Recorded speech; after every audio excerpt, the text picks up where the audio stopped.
Israeli Prime Minister Netanyahu is facing charges of bribery, fraud, and breach of trust in 3 different corruption cases. Yet despite his legal woes, he still seems to be receiving major support from the right.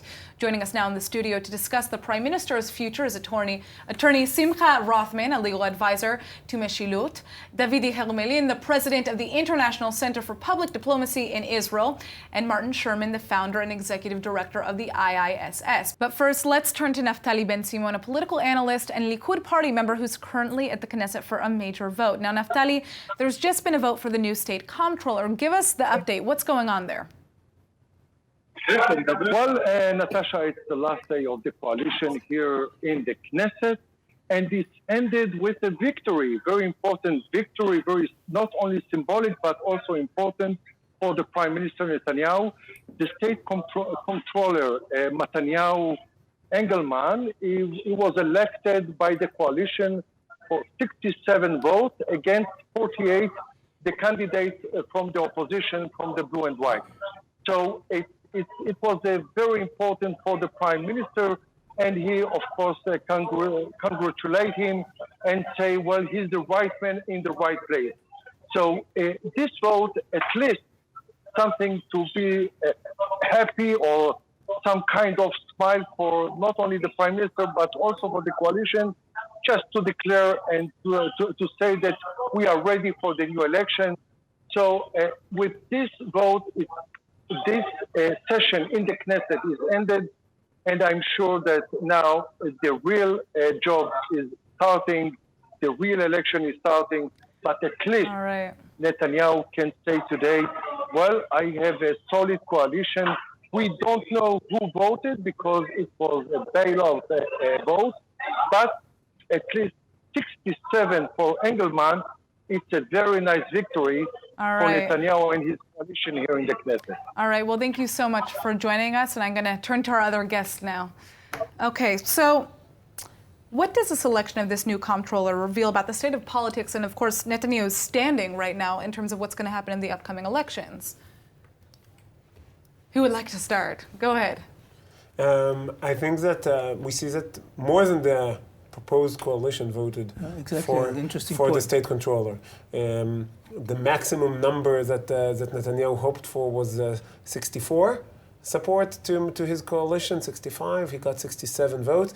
It means that it was... Interesting to know who the other 2 votes were. Yeah, and maybe it's not the other 2 votes. Maybe it's some people from the coalition voted against, and another number from the opposition voted for. We don't know. It's a secret vote, so we don't know it. But it means that they got the support, even of the opposition. That's one thing. And he had the majority to form a government. He didn't form a government for various reasons. But Netanyahu had and got from the public the majority to form a coalition. That's why we're going to election now. All right, so let's talk a little bit about the upcoming elections and also just about the Israeli Prime Minister and kind of where he stands generally.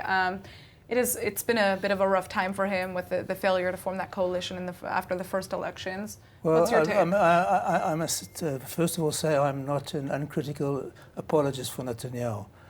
But I think by any objective standard, he's been a transformational prime minister in economics, bringing terror down to almost negligible levels apart from sporadic outbursts, huge diplomatic successes. He faced down Obama and now has got a very friendly U.S. administration.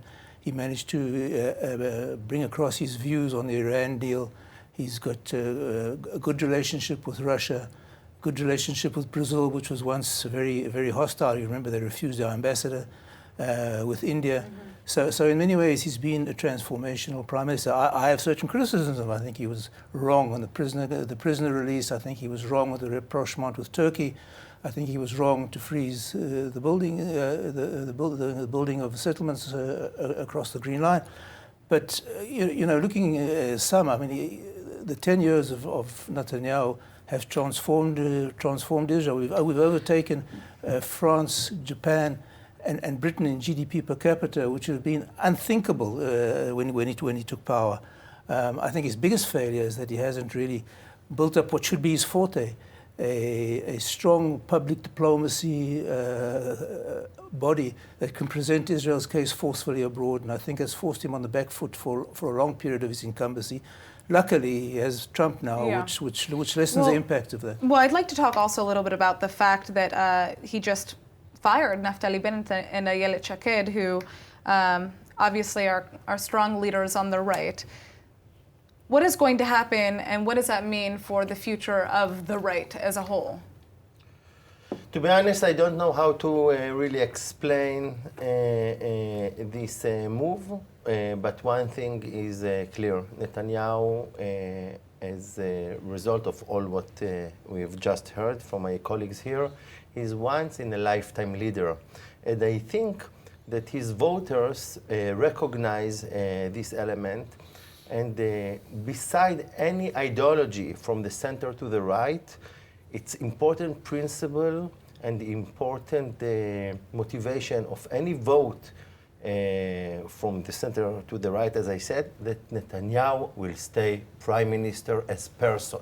It's not enough to establish a right-wing coalition, but it is important not to use this window of opportunities to enjoy the skills of this kind of figure to lead this country. All right, so obviously, I mean, we have a panel here of very much Netanyahu supporters. There's nobody from the opposite spectrum here to fight against him, which is fine. But what I would like to ask... We don't agree, but okay. Okay, but what I would like to ask here, okay, is you know, we're seeing these elections come up right now. We're seeing Benny Gantz come again to the table. He's beginning to campaign again. We're hearing talks of mergers between Labor and Meretz, perhaps Labor and Blue and White.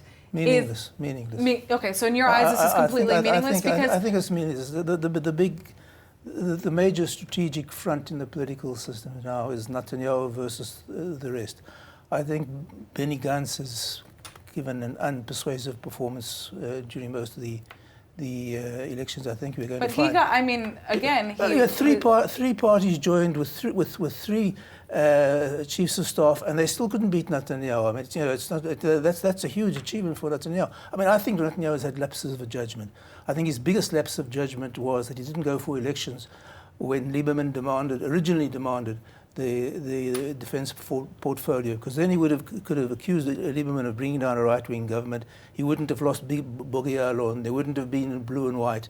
I think he should have forced the elections back then when Lieberman first demanded, because there's really no justification to give Lieberman. Well, one thing that we haven't actually touched on at all in this interview is the legal woes that he is facing, and I mean, this is a big deal. It is a big deal. So and. Yeah, and it shouldn't be. But yeah, it shouldn't be. And I think that the public, the Netanyahu supporter, I think recognize, and I think they recognize. Why shouldn't it be? Can you explain why it shouldn't matter that because the leader of the country? Public, the Netanyahu supporters, which is the big portion of Israeli public, recognize the legal fight against Netanyahu as singling out the leader, the right-wing leader. It's not about that he did anything that is.